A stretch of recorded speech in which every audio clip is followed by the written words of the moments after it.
ఏ మహానుభావుడు సృష్టి స్థితి లయలు మూడు చేస్తూ ఉంటాడో, ఏ ఒక్కడిగా ఉండి మూరుగా మారుతూ ఉంటాడో, ఎవడు అనంతుడో, ఎవడు మహాప్రలయమునందు ఈ సమస్త లోకాల్ని తనలోకి తీసుకుంటాడో, నిత్య శుభంకరుడో, అందరికీ శుభములు చేస్తాడో అటువంటి శంకరుడి పట్ల అమర్యాద ప్రవర్తన ఏమిటని వెళ్ళి అందరూ మళ్ళీ సాష్టాంగ నమస్కారం చేసి స్తోత్రం చేశారు.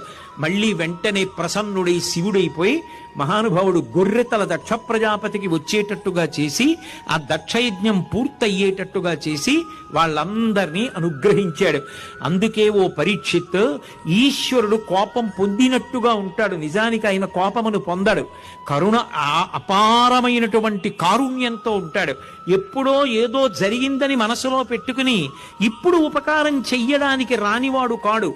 ఎంత తప్పు చేసిన వాడైనా మనసు మారి భగవంతుని వైపుకి తిరిగి పిలిస్తే చాలు పరిగెత్తుకొచ్చి రక్షించేటటువంటి లక్షణం ఉన్నవాడు.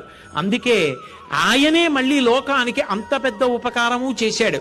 ఆ పాలవెల్లి లోపల అప్పటికప్పటికి మందరాగము తిరిగన్ చప్పుడు నిండిన జండము చెప్పిడిదే మరుజని చెవులు చిందరగొనియన్ ఆలోల జలధి లోపల నాలో నహి విడిచి సురలన సురల బరపన్ గీలా కోలాహలమున హాలాహల విషమ పుట్టే అవనీనాథ.